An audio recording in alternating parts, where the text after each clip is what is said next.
call to order the February 19, 2013 meeting of the Joliet City Council. The invocation tonight will be given by Father Andrew Bartek of St. Nicholas Orthodox Church at 1018 Barber Lane, after which time he'll lead us in the Pledge of Allegiance. Please stand.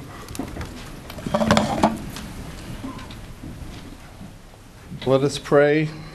Merciful and almighty God, who visits the humble, consoles us by the affection of our brothers and sisters, extend your grace to this assembly, that by means of those in whom we live, we may feel that you have come to visit us. Send to us the spirit of love to preside over us now in all of our concerns and deliberations for the welfare of this city. We thank you for all the blessings of the past year and pray that, obedient to your commandments, we may advance together and prosper in the year ahead. Help us all to give of ourselves to you, to be ready to make sacrifices of time, energy, and money for the extension and welfare of your kingdom. We praise you for those of your servants who labor and work for this city and this community of Joliet. Amen. Amen. Pledge allegiance to the flag of the United States of America and to the republic for which it stands, one nation, under God, indivisible, with liberty and justice for all. Thank you, Donna.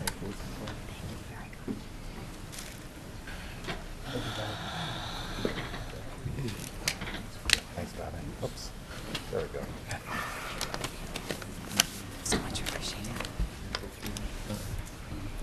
We'll start with roll call. Mayor Durrani. Councilwoman Barber. Here. Councilman Fisher. Here. Councilman Girl. Here. Councilman Hugg. Here. Councilman Morris. Here. Councilman Odekirk. Here. Councilwoman Coleman. Here. Councilman Turk. Here. Next is approval of minutes. Is there a motion that the minutes of the pre-council meeting held on February 4th and the minutes of the regular meeting held on February 5th, 2013 stand approved as recorded? So moved. Second. It's been motioned and seconded to approve. Councilwoman Barber. Aye. Councilman Fisher. Aye. Councilman Girl. Aye. Councilman Hugg. Aye. Councilman Morris. Aye. Councilwoman Coleman. Aye. Councilman Turk. Aye. Mayor Pro Tem Odekirk. Aye. Motion carried.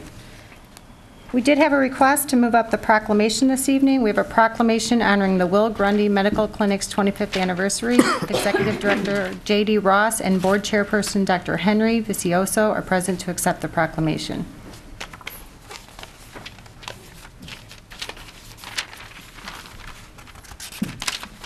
Well, I served in this committee for about 3 years, and I was very proud to do so.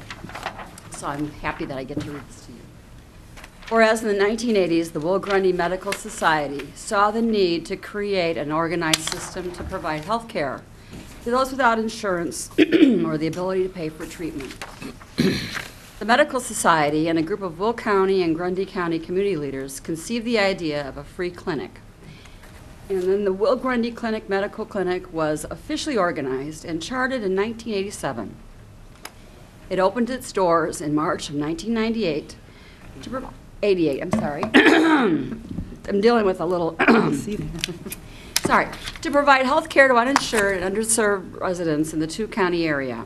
During the last 25 years, hundreds of volunteer physicians, dentists, nurses, hygienists, and other medical professionals have joined with thousands of other volunteers to provide their services to clinics and patients. Morris Hospital and Healthcare Centers, Presence, St. Joseph Medical Center, Silver Cross Hospital, and more recently Adventist Bolingbrook Hospital have been outstanding partners in support of the clinic's work, donating cash and providing millions of dollars of contributed services to the treatment of patients. The clinic has enjoyed the financial support of the United Way of Will County, the United Way of Grundy County, Joliet Township Government, the Holly Club of Joliet, hundreds of local businesses, numerous social and civic organizations, and thousands of individual contributors. Over the last 25 years, the clinic has treated thousands of patients, providing healing and hope with treatment and services that have an estimated value of $92.2 million. Now, therefore, I, Thomas Durrani, Mayor of the City of Joliet, on behalf of the Joliet City Council, do hereby recognize the volunteers and staff of the Will Grundy Medical Clinic and congratulate them for 25 years of outstanding service to residents within the city of Joliet and the surrounding two-county area. And it's signed Mayor Thomas Girani, February 19, 2013. Thank you, Pat.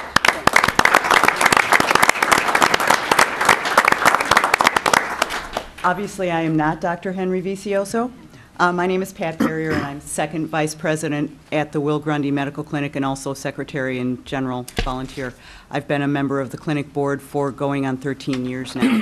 I wanted to thank you very much for this honor. We certainly do appreciate the recognition from the city. 25 years is a long time for us. We are very proud to be a member of this community, and we hope that you remain proud of us and our work. Thank you very much. Thank you.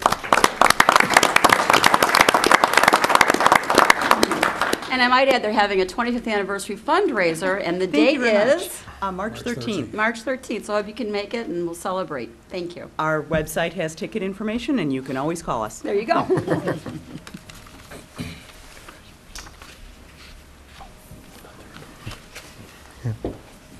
Next, under council committee reports, Communication, Technology, and Information Systems report. Okay, I guess that would be me. We met on Valentine's Day at 9 o'clock in the morning, and the committee is comprised of Councilman Susie Barber and Councilman Larry Hugg. Two agenda items we're going to look at tonight. We're going to do a little PowerPoint presentation for the City Council, and the first one would be the marketing campaign that is currently going on, and Ben Benson, our Assistant City Manager, is going to present a little report on that. Hi, thank you. Mayor Pro Tem and members of the council, the community marketing campaign is something we're in our fourth or fifth year of producing. This is truly a great example of a public-private partnership where we have our partnership with the Heritage Corridor and their contacts at the state of Illinois allow us to access some grants, and we get partners from the community to also put in dollars, and we're able to maximize our spend. This year we're going to be having both casinos, the state, the Heritage Corridor, the city of Joliet, the Chicagoland Speedway, the Joliet Slammers, the Rialto, and the museum. This will include advertising not only in the print and Herald News and Sun-Times and the Chicagoland outlets, but also some specific Route 66 magazine advertising will be on the radio. And of course, Comcast. Comcast cable advertising has been very successful for us in the last couple of years. The partners will also have video capture available, so they'll be able to put it on their website, we'll be able to put it on our website, and really the whole point is to try to bring in more visitors to Joliet. There'll be an opportunity in the Comcast advertising to use their remote. They can request information and get fulfillment from the partners and from the city of Joliet. What you're seeing here is just kind of an example of some of the advertising themes that we plan to run. The city of Joliet, you know, it's the champions. The city of Joliet is thrills, it's fortune, excitement. That's Joliet. That's kind of the campaign that we're planning to roll out this year. It'll run from April to September. We'll be featuring obviously the many attractions and restaurants and nightlife in town. And there's just a couple images. That there's a family destination in Joliet, and we're utilizing even a new thing called J-Town, and we're trying to continue the urban exposure and younger adults and more of an adult theme this year. So I think it's going to be positive. This is a budgeted item. There is a council memo 7513 for your discretion for our contribution of $40,000 to this campaign. Together with everyone, we're looking at about a $200,000 media spend. And so, again, it's a great combination of public-private dollars that allow us to expand our reach. And Bob Navarro wasn't able to be here tonight. He's on the Governor's Council for the conference that they have annually. But I wanted to thank him publicly because this project really can't be done without his efforts. So, unless you have any questions. And Ben, yeah, in relation to 7513, I know I spoke with you earlier. Sure. For the $40,000 that we appropriate, if we pass this tonight, what exactly is the work product of Heritage Corridor? Yeah, the Heritage Corridor, I mean, their main focus and goal is to bring in visitors to the community and to the region. So, specifically, it's about, we make taglines, it's heads in beds, it's feet in the sheets, it's butts in the seats. It's about bringing people to Joliet. And they advertise in a larger, expanded area with us. So they're a true partner in our advertising. We could advertise on our own for Joliet, but being a partner with the Heritage Corridor allows our reach and our media buy to be larger. And in relation to what, Tom, maybe you could chime in, what we used to spend on the budget, does the $40,000 compare to what used to be spent? We had a budget of about $750,000 for the Visitors Bureau when it was a full-time in-house Visitors Bureau. Over the last 4 years, we've reduced that down to just under $100,000 a year. So we've cut out about $650,000 from that spend. The $40,000 is part of the budget. There's another $55,000 for other activities, all of which would come back to the mayor and council for review. This is the first one. We have a few other things. I think we spent some money on the state tournament, IHSA state tournament. Some things that have been good investments where we have a return on our investment. That's what survived the budget cuts. Any other questions? Just a comment. What I like about this is the $40,000 investment the city puts in.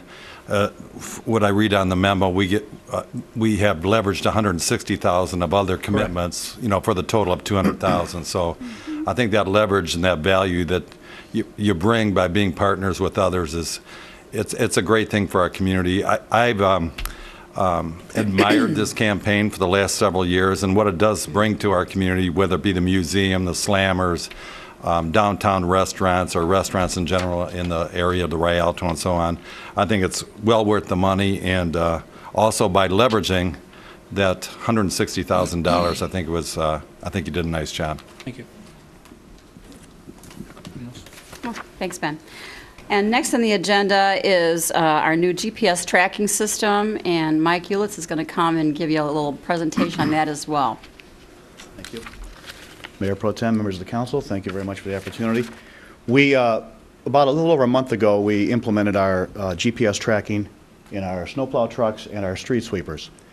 And some of the things we were looking at trying to do was route tracking. We wanted to keep track of the blade, whether it was up or down, spreader on or off. Look at some of our mileages, look at some of our routes, try and see if we could save some money in other ways, lower our fuel costs, that kind of thing. So that's what this slide kind of shows. What I'd like to show you now is kind of what we can do with it. We have it on 48 trucks, 11 street sweepers, and so 35 snowplow trucks. This February 8th, we had was our last event, and this is a route replay of one truck and its route, and you can kind of see where it went around. And by looking at the colors, we can tell the green means the spreader was on, the red he's just moving, and then the blue is keeping track of his route and his speed also. So we can tell whether the spreader was on or off, what time he was on a certain street, and when he went through. The next couple slides I want to show were also from February 8th. The event happened about 1 o'clock in the morning, 2 o'clock in the morning, and so we started at about the midnight crew came out at 3 a.m. This is just the midnight crew, about 4 trucks, and as you can see, they're just hitting the main routes. And it's kind of leaving what it does by going through a route replay. I can hit play and I can see the trucks going through there. It's almost like, for some of you, Pac-Man, leaving like the breadcrumbs on the screen, seeing exactly where the truck was. And by moving your thing over any one of those colors, you can tell what time it was, where exactly he was, and whether the plow was up or down, spreader was on or off, that kind of thing. So there's usually no question on whether your street was done or not. So this is 3 a.m. with 4 trucks out there. 5 a.m. everybody has been called in and going out. Again, we're hitting all the main routes, basically just putting down salt on this event, and starting to get into some of the neighborhoods. You can see there's a good concentration around the downtown area and moving its way out, spreading out at 5 a.m. At about 8 a.m., our last slide, we're pretty much finished with the city. So we've hit everywhere. We can go over again, see the routes. And I can also like I said, I can do one truck at a time, or this is all of our trucks and the breadcrumbs that's left. So we're just kind of getting into it. We've had it in for like a month. We're trying to work out some kinks, work out a few of the gremlins that are in the system. But we like what we see so far, and we've been able to handle a few things with it already. Well, I'll open it up for any questions. Thanks, Mike. The best thing about this is when we get calls when my street's not plowed, we can call Mike and he can exactly pinpoint it so that we can call the constituent and say, you know, they'll be there in a half hour or they're just coming down your street. And it saves a lot of other phone calls because he'll know exactly where they are. But people need to realize that we do the arterial streets and the main streets first, and then we get to the neighborhood streets. But when we call Mike, he can tell us exactly where that truck is and when it's going to be there. Yeah, these slides, I should say, these slides are showing just one aspect of the system. It's a route replay, as you can see. There's also real time, so we can look on the map real time and I can see where the trucks are right now, what neighborhoods we've gone through and where we need to go, that kind of thing. Well, hopefully before the kinks get worked out, we won't have to use it on Thursday. Well, it'll be up and running. Thanks, Mike. Yep. Mike, just to expand, you know, it's going to be more efficiencies, but also, too, we're looking at things like fuel savings. You know, if you can expand on what the advantage of this would be. Well, again, by looking at a route replay, I can see what route the truck took to do his particular snowplow route or spreader route. And if we can see that maybe he's going a certain direction, that he could do a better, you know, do it in a better and more timely, efficient manner, that's what we look at, and we can go over this. This is almost like looking at game film after the game is over and kind of showing them where maybe we could do a little better job here and there. So that will help us with fuel costs, idle time, that kind of thing. And in real time, in committee, you had told us a story, I think it was at this event on the 8th. Yes. Someone had called you up. Yes. And the truck was actually literally heading to his street at that moment. The individual called up and said the truck hadn't gone down his street yet, and we looked it up on the computer, and he had just gone down there. And I guess he looked out his window and said, "You're right." He said, "Well, yeah, he was here." So. Okay, that concludes our report. Thanks, Thanks. Mike. Thank you. Next is Public Service Committee report. Your Honor, the Public Service Committee, due to a change in schedules, didn't have a quorum this morning, but I did meet with the staff and reviewed the contracts, change orders, pay estimates, and final payments. Found them all to be in order, recommend their approval. You might want to look at council member numbers, memo 7213, which is the purchase of 3 pickup trucks for the utilities department. We had a bid from the state purchasing cooperative, which is usually the best bid. However, the staff took the initiative to seek quotes from local dealers in the area, and one of the local dealers, Rod Baker Ford in Plainfield, did beat that price. It was a $70-some thousand contract, and they beat it by about $800. So it's good that the money's staying local and that the staff did take that initiative to look at it. I show no other reports. Next, agenda items and reports. The Treasurer's Report for December 2012. It is recommended this report be received and placed on file. Council Memo 61-13, 2013 Deteriorated Roadway Resurfacing Program. It is recommended to approve the 2013 Deteriorated Roadway Resurfacing Program and authorize the administration to pursue the engineering plans and advertisement for bids for this program. In Council Memo 62-13 Position Vacancies. It is recommended the city manager be authorized to fill 1 police sergeant and 1 sign maker position. So moved. Second. Any questions? I'm sorry. I have a question. Yes. When I was reading the memos, Tom, these are all going to be done with in-house, or are you going to go outside for Yeah, anything? the police sergeant position will be filled by a current police officer, number 1 on the list, so that's probably how that will go. And then the filling of that, the subsequent vacancy at the entry-level position will be off of the new list that was approved a few months ago. Okay. So that one will come from outside. The sign maker position will be filled internally. Okay, thank you. Tom, if possible, could you explain what the deteriorated roadway resurfacing project is? Yes. Mr. Mayor, members of the council, that is council memo number 61-13. On that list is 22 street projects that are being proposed by the staff for resurfacing. They are throughout the entire city. It's a total of about $1.4 million. The money for that will come from the motor fuel tax funds that the city receives from the state of Illinois.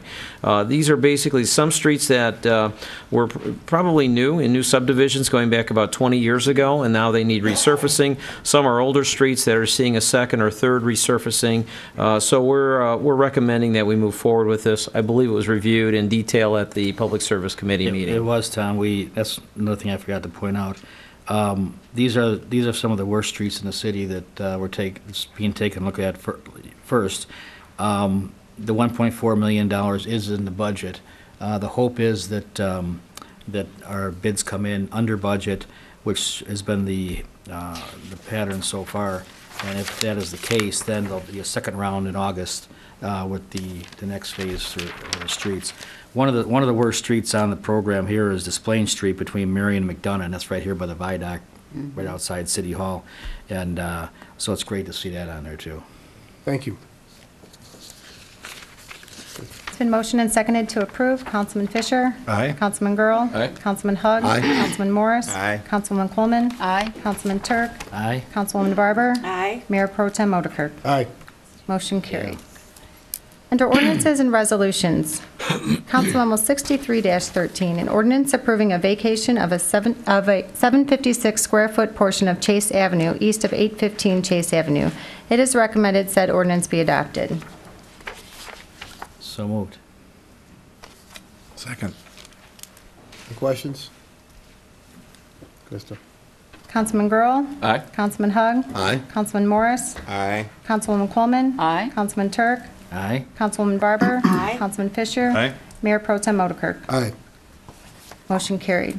Next, Council Memo 64-13, an ordinance approving a vacation of a 1,149 square foot portion of Cleveland Avenue. It is recommended said ordinance be adopted. So moved. So moved. Second. Any questions?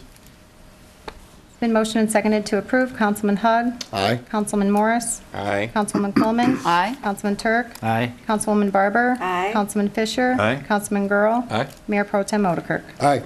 Motion carried. Council Memo 65-13, an ordinance declaring certain properties as public nuisance. It is recommended said ordinance be adopted. So moved. Second. Any questions? Been motioned and seconded to approve. Councilman Morris? Aye. Councilwoman Coleman? I'm sorry, I do have a question.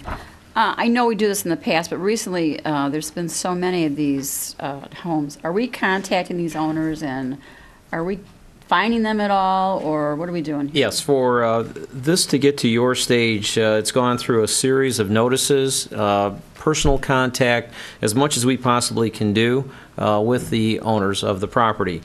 Some are responsive, but they don't really finish the work, and we need to get their attention by taking the case to court. Some, though, we don't hear back from, and especially those that are in foreclosure or have gone through bankruptcy. So in order for these homes to get to your level, it's gone through an extensive series of written notices as well as personal contacts with the owners. So basically, they're just abandoned properties. They're abandoned, or else they're controlled by somebody who just doesn't embrace the concept of maintaining property. So we'll pursue them in court.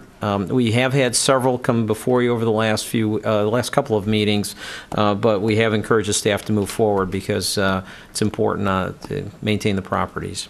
Thanks for explaining that, because I know a lot of times people are questioning, we're tearing down these homes, but sometimes it's nice to just review. And Krista, I don't know if we mentioned the addresses of these in your announcement. I did not. Okay, if you could, please. Sorry, I have to pull up the memo. Actually, I have it. 313 Grover, 352 Mississippi, and 212 Mound Street. Councilwoman Coleman? I'll vote aye. Thank you. Councilman Turk? Aye. Councilwoman Barber? Aye. Councilman Fisher? Aye. Councilman Girl? Aye. Councilman Hugg? Real quickly, briefly, I'll tell you, between neighborhood services and our aggressive approach to the nuisances. Even on my own block, we had one. And I'm proud to say, after they've gone through the process, today, Century 21 signed one up, and they're actually selling it on the market now. It's been completely redone. So it does work. Aye. Mayor Pro Tem Overkirk. Aye. Motion carried. Next, approval of regular current bills. Council Memo 67-13, regular payroll for January 11th through January 24th, 2013, $3,263,116.75. Treasurer's disbursements for January 2013, $12,557,705.06. And regular claims for January 2013, $2,430,108.40. It is recommended said regular payroll, treasurer's disbursements, and regular claims be approved. So moved. Second. Questions? Councilwoman Coleman, I'll vote aye, except those that pertain to my employer. Councilman Turk, Aye. Councilwoman Barber, Aye. Councilman Fisher, Aye. Councilman Girl, Aye. Councilman Hug, Aye. Councilman Morris, Aye. Mayor Pro Tem Odekirk. Aye. Motion carried. Bids and contracts, award of contracts. Council Memo 69-13, approve a professional services agreement for the 2013 sewer cleaning and inspection project. Council Memo 70-13, award of contracts. Council Memo 71-13, award a professional services contract to Remp Sharp for the Downtown Floodplain Mapping Assistance Project 2013. Council Memo 72-13, purchase pickup trucks for the Utilities Department. Council Memo 73-13, approve a professional services agreement with Standard & Associates for entry-level firefighters and fire and police promotional exams. Council Memo 74-13, purchase self-contained breathing apparatus for the fire department. Council Memo 75-13, payment for the Heritage Corridor Convention and Visitors Bureau for the 2013 Joliet Community Marketing Campaign. It is recommended Council Memo 69-13 through 75-13 be approved. So moved. Second. Any questions? It's been motioned and seconded to approve. Councilman Turk. Aye. Councilwoman Barber. Aye. Councilman Fisher. Aye. Councilman Girl. Aye. Councilman Hug. Aye. Councilman Morris. Aye. Councilwoman Coleman. Aye. Mayor Pro Tem Odekirk. Aye. Motion carried. Amendments, change orders, and payments. Council Memo 77-13, approved change order number 3 for the 2012 automatic meter reading installation project. Council Memo 78-13, approved change order number 3 for Black Road Force Main Contract 1. Council Memo 79-13, approved change order number 6 and payment estimate number 11 and final for the East Side Wastewater Treatment Plant Blower and Fine Bubble Aeration Equipment Replacement Construction Project. Council Memo 80-13, approved change order number 1 and payment estimate number 4 and final for the process equipment procurement for the East Side Wastewater Treatment Plant Fine Bubble Aeration Equipment Replacement Construction Project. Council Memo 81-13, approve amendment number 4 and payment request number 8 for the Woodruff Road Bypass Roadway and Traffic Signal Improvement Project 2011. Council Memo 82-13, approve change order number 1 and payment request number 5B and 7A for the 2012 City of Joliet aggregate contract. Council Memo 83-13, approve change order number 1 and payment request number 7B and final for the 2012 City of Joliet bituminous patching materials contract. Council Memo 84-13, approved change order number 1 and payment estimate number 2 and final for the Well 30D Building Addition and Piping Improvement Project. It is recommended Council Memo 77-13 through 84-13 be approved. So moved. Second. Questions? Yes. Tom? Out in my district, some might describe it as a small rash of broken meters, and some people have had 2 or 3. I think you're slightly familiar with this.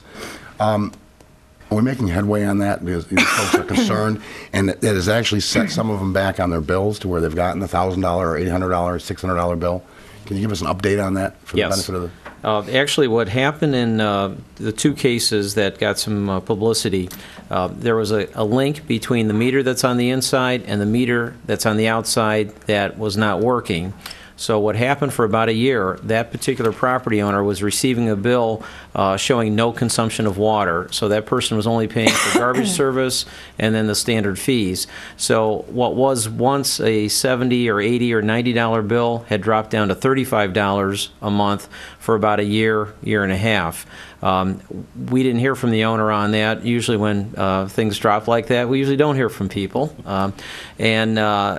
we were able to detect zero consumption, and we were able to get in, find that the link between the 2 meters was defective. It was repaired, and then there was a catch-up bill that was sent. We will always work with the property owner on a payment plan.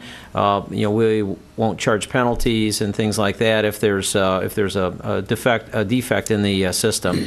The other one had an actual defect with the meter, so that was repaired. Very similar situation where the monthly bill dropped substantially for about a year, and then the large bill comes as we're catching up on the water that was actually consumed.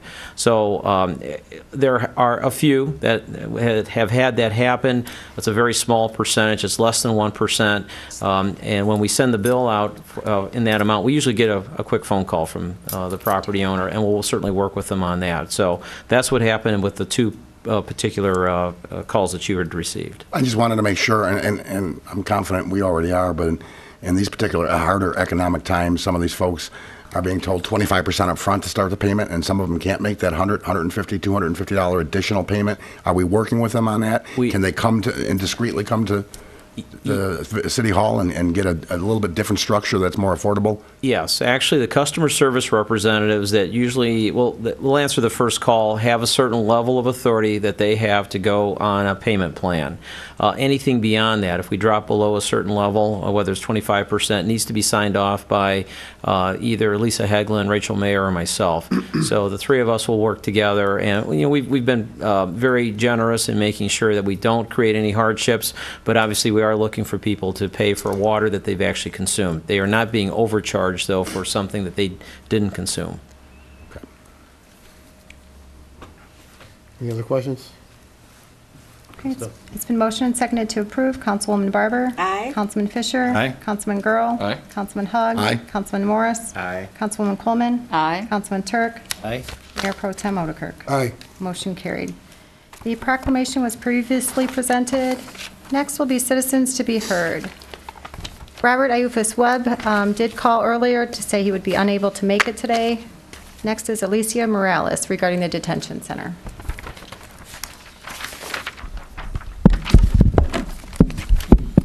Good evening.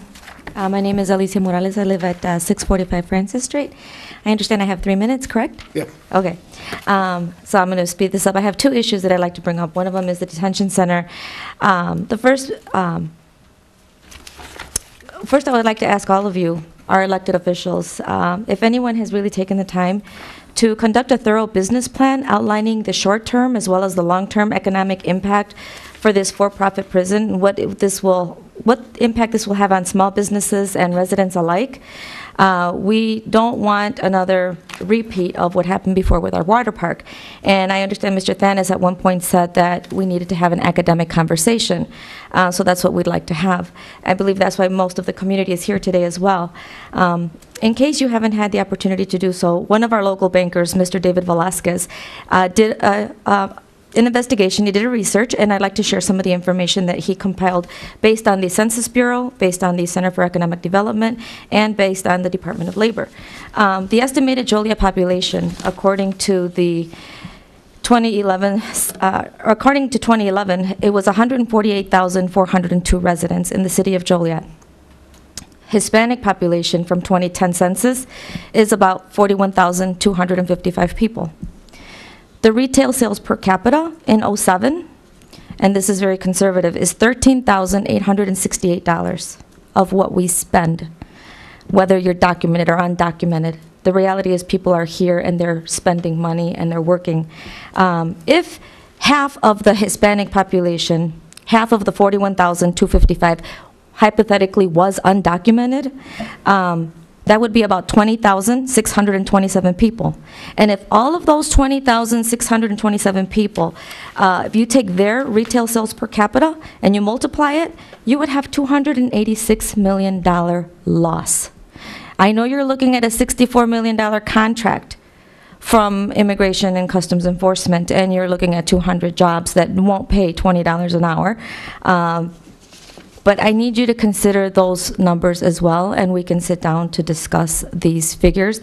That's a pretty big loss for our city. And here we have Comcast wanting to advertise casinos and come to Joliet. Who would want to come to Joliet with a for-profit prison?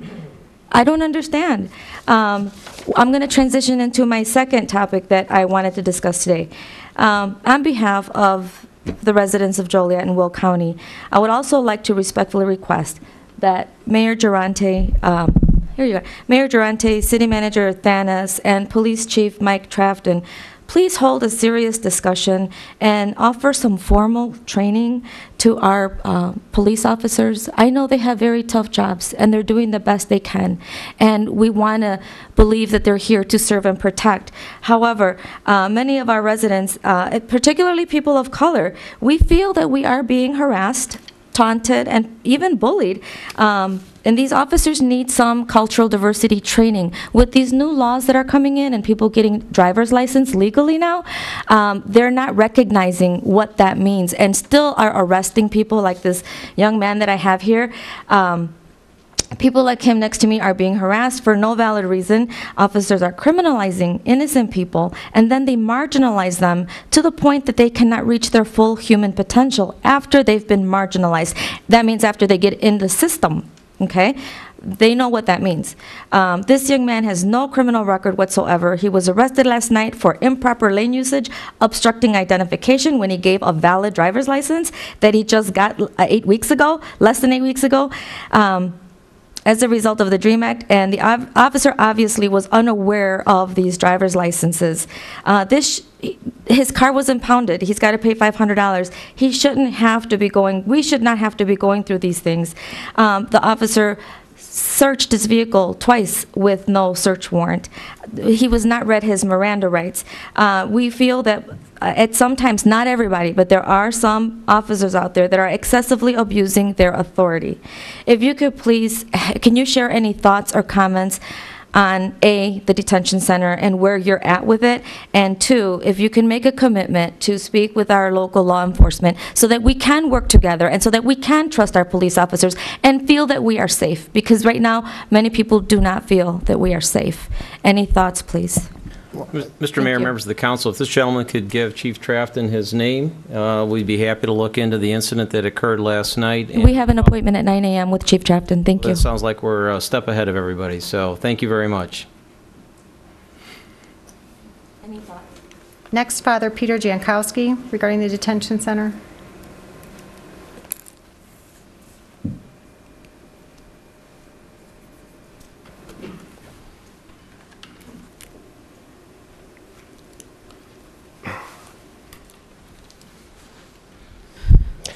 Good evening. Dear Mayor Pro Tem, Mayor Pro Tem and friends of the Joliet City Council.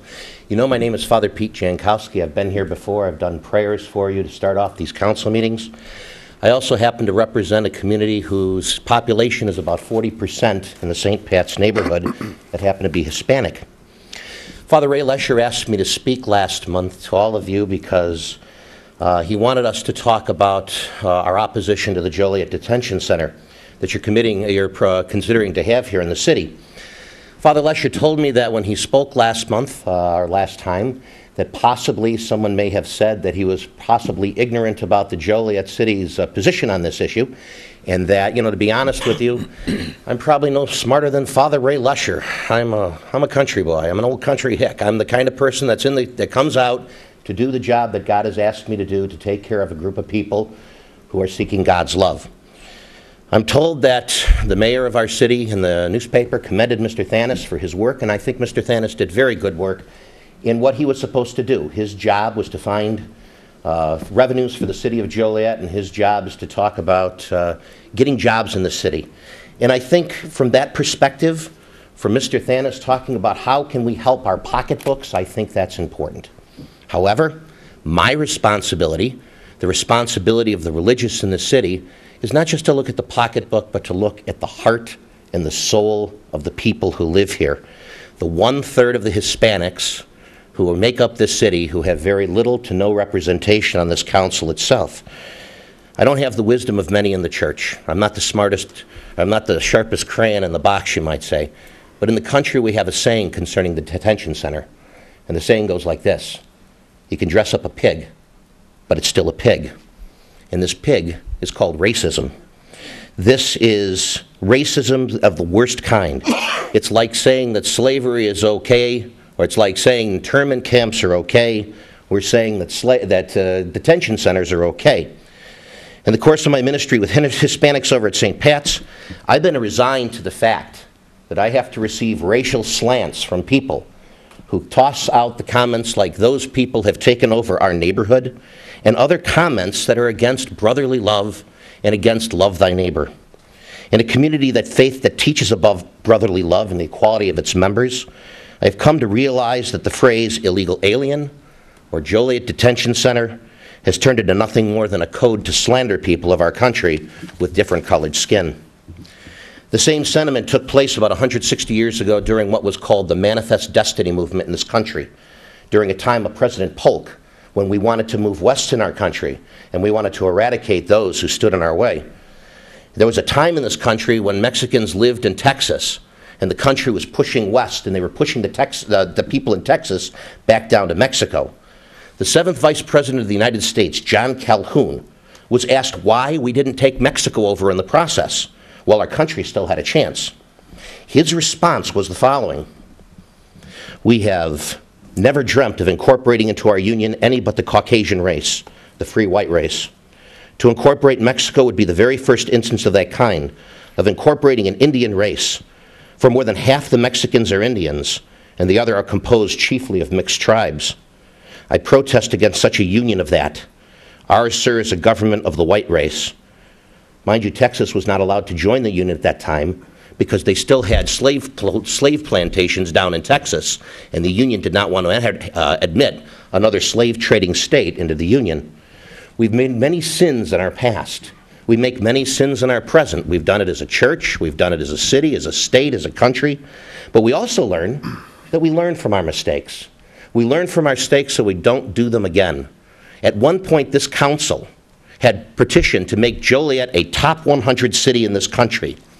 We cannot be a top 100 city if we're going to live in a vacuum as if it was still the 1840s, in a city where Charles Rabbi Rivovitz once taught me a golden lesson that summarizes the Jewish faith that very much applies to this situation: do unto others. President Obama wants immigration reform in this country. He's making a push for it. The National Democratic Party is making a push to eradicating detention centers and to make people into this country as legal. Even the Republican Party realizes, for the own self-preservation of their party, they have to change their tune and stop using the phrase illegal alien. Let's learn from the lessons of our past. Instead of incarcerating immigrants, let's turn to love them. Instead of trying eradicating immigrants, let's learn to talk to them. So that some in the Joliet General Assembly are considering legislation to ban all detention centers in the state this spring. If we choose to live in a vacuum, I am sure that the detention center proponents will continue to argue this case. As one who supports the 33% of those who are unrepresented in this city, I ask you to take them into consideration and stop the nonsense that is the Joliet Detention Center. Thank you.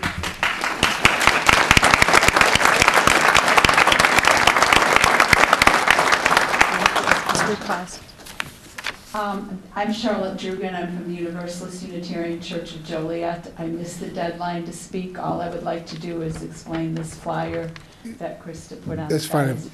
If there's a motion allowed. So moved. Second. Okay, thank you very much. This is a flyer that We don't need I it. brought to you. Call the roll. Call the roll, please. Yeah. Go ahead. 1 second. Oh, I'm sorry. It's okay. It's been motioned and seconded to approve. He's All new in- at this. Councilman Fisher? Aye. Councilman Girl? Aye. Councilman Hug? Aye. Councilman Morris? Aye. Councilwoman Coleman? Aye. Councilman Turk? Aye. Councilwoman Barber? Aye. Mayor Pro Tem Odekirk. Aye. Thank you. Krista passed out a copy of this flyer. I just wanted to let you know that the Concerned Citizens of Joliet, which is a group that's formed to protest the building of a detention center, is having a fundraiser, and that this group would like you to come and have the opportunity to meet and socialize with the people that most likely are going to be impacted by the detention center. This is a multicultural group of African American, white, and Latino people from the Joliet community. and I hope to see many of you there. Thank you for letting me speak. Thank you.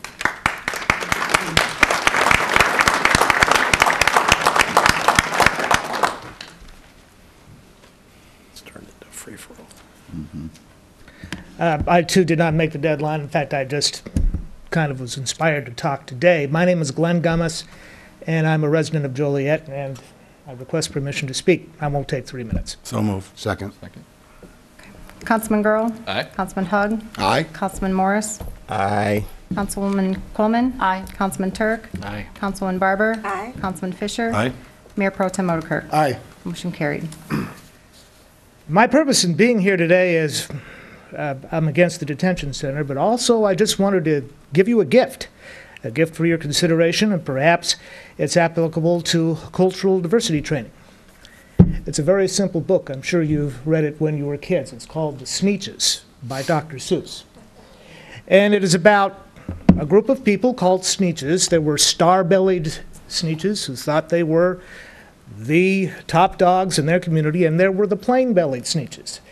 And they all thought that, all the star-bellied Sneetches thought that they were the ones in charge, and the plain-bellied Sneetches were just not good enough to join the rest of society. In fact, I think if you brought this to date today, you would even want to, if you were a star-bellied Sneetch, you'd probably want to argue that the plain-bellied Sneetches ought to be locked up, or else they'll take all our stars.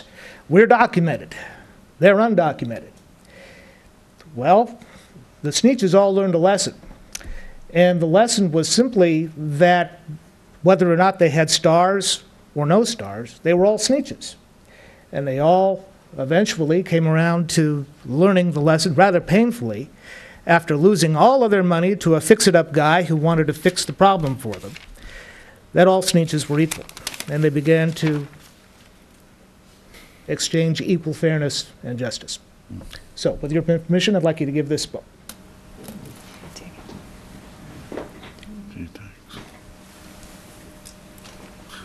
Thank you very much.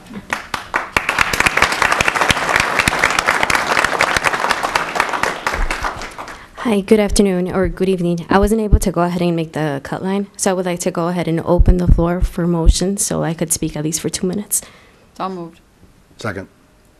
Councilman Hug? Aye. Councilman Morris? Aye. Councilwoman Coleman? Aye. Councilman Turk? Aye. Councilwoman Barber? Aye. Councilman Fisher? Aye. Councilman Girl? Aye. Mayor Pro Tem Odekirk? Aye.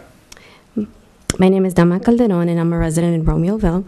And the reason why I'm here to speak real quickly is because I am aware that City Manager Thanis will be going to Texas. And if it's possible, I'm willing to go ahead and ask the city and city council members and the mayor if it's possible for another resident to go ahead and accompany him and for the city to go ahead and pay for the trip. Mr. Mayor, members of the council, CCA has a state-of-the-art detention center that they operate in Houston. It's an award-winning facility. The warden of that facility just won Warden of the Year by an independent agency that evaluates prisons throughout the United States. CCA has extended an invitation to many people, including members of the Hispanic community. I don't think the city will be paying for anybody's trip there. They don't even pay for mine. I pay for all of my trips out of my own pocket, so no one can claim that CCA is paying for me to go to their facilities. If you're interested, you can give me your name and I'll pass it along to CCA, and I'm sure that they will want representation from the Hispanic community. I think they'll probably limit it to 2 or 3 or 4 people. I don't think they'll open it up for everybody, but if there's a group interested, I know I've already had some Joliet residents. I understand you live in Romeoville. Chances are they would probably prefer Joliet residents who are here and are part of the community to go rather than somebody like yourself from Romeoville or Bolingbrook or some of the other towns that we hear from frequently. And but you know, that trip will get scheduled, and representatives from the Hispanic community will be certainly more than welcome to come, and we would really enjoy them to come back and report on what they saw at a public meeting. Thank you. Thank you. Tom? Has CCA invited any of the council members? Yes. Yeah, well, the invitation will happen. Here, let's be clear about this. And again, I feel like I am the broken record who attends these council meetings. There is no project. There has been an exploratory exercise that I've gone through to see if this might be a good fit. This is not something the city council or the mayor asked me to go out and look for. This is a matter of national policy. I know Father Jankowski said the Obama administration has changed its ways, and we have immigration reform coming, and the Obama administration is against detention centers. And I know Father Jankowski didn't stick around. He chose to leave before he heard the rest of the conversation. But that's not... Please sit down, sir. Please sit down. Yeah. The reality is this is a key part of the administration's efforts at immigration reform. Right now, the people that are in the process of deportation are criminals. These are people who are pedophiliacs, they're drug dealers, they're violent criminals, they're tax cheats, various people who get themselves in trouble. It's not the government that's breaking up the family. It's the criminal who's breaking up the family. And what the federal government has said is we have to stop the federal government, not the city or the state government. What's being said right now is federal government is currently housing all of these people who are now waiting for a deportation process to take place in various county jails, state prisons, and other federal facilities at a cost of about $400 to $500 per night per detainee. What the federal government is saying, there's got to be a better way of doing this. We can't keep paying $400 or $500 a night while this process goes on. So what they're doing is concentrating into single facilities that will be located strategically throughout the United States, a detention center, so full services will be made available, health care, consulting services as far as deportation, so they're able to get somebody to speak to them in their own language, because right now a lot of these folks are being detained in county jails remote from the city of Chicago, remote from our area, where there probably isn't someone who can do a Spanish translation or a Polish translation or a Greek translation, and they're waiting for a decision to be made by an administrative law judge who decides immigration matters. The facility that is the prototype that's being discussed will have a courtroom inside of it. We'll have a judge assigned to speed up the process. Right now, these folks are in a civil commitment, a civil process, being housed with criminals in other communities. And what the Obama administration is saying, there's a more efficient way of doing this, and it's a faster way of doing this. Administrative law judges do not deport everybody. They make independent decisions. Some people stay, some people go. Chances are, if you're a pedophiliac, you're going to go home. And that's something that I think the federal government, as a matter of policy, wants to promote. So to state that the federal administration doesn't support detention centers is just not true. So, I think these folks, I know they're well-intentioned, but their issues need to be heard in Washington, not at this level. We don't decide national immigration policy. That's done by the federal government.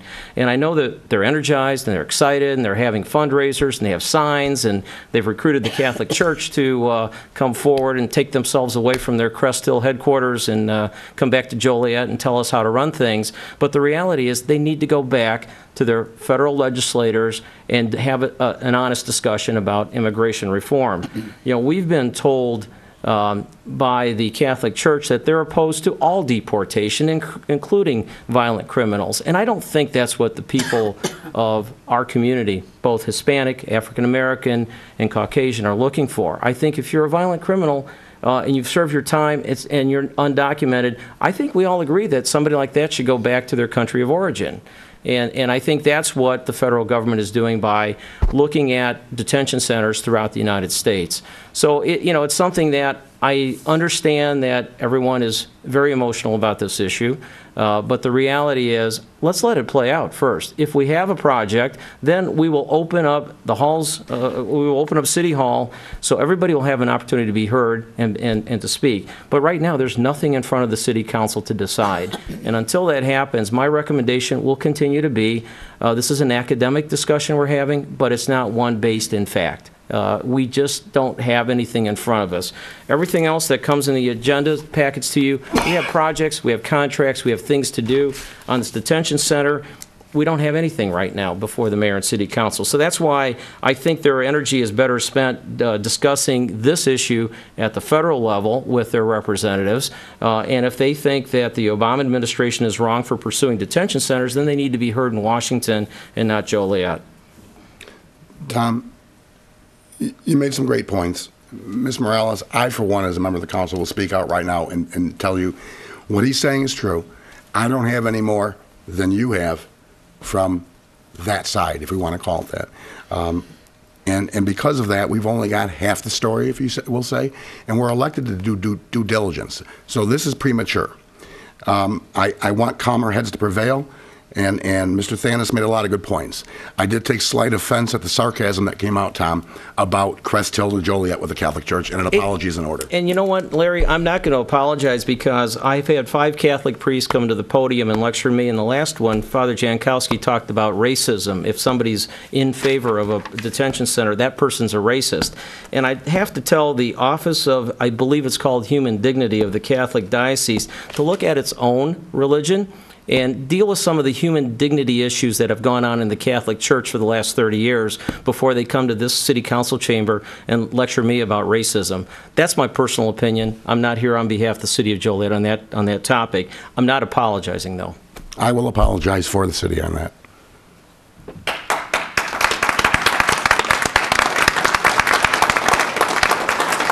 Next is mayor and council comments. Councilwoman Barber? Yes, last week I had the opportunity to attend Joliet Township High School has a robotics team. They call themselves the Joliet Cyborgs, and it's a young group of freshmen, sophomore, junior, and senior students at Joliet West and Joliet Central, and they designed and built a robot, and this is the second year they've had a robotics team at JT. They are going to a state competition for the second year in a row. They learned a lot of things last year. They did okay. They represented their schools very well.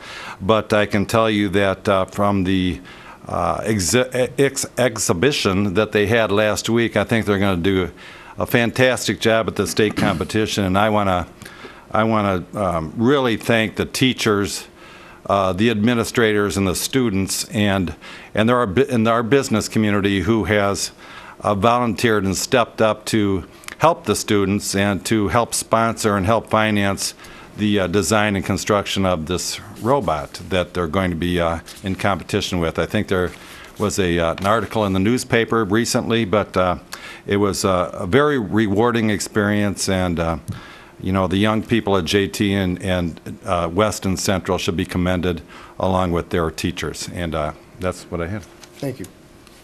I have no comments, Your Honor. Just real quick, I'd like to say that I'm 110% confident in Chief Trafton, that if there is a mistake like that was brought up earlier, he will get to the bottom of it. He will straighten it out. I will even tell people that if I have to be arrested, I only want to be arrested by Chief Trafton here in Joliet, because he's a fair man. The other thing was to Councilman Turk. If I could ask you, Councilman Turk, as the chairman of the Public Service Committee, I think you're slightly familiar with it already, and what made me think of it was Council Member 6913 concerning water or sewer inspections. There is, and I don't remember the community off the top of my head, but there is an individual.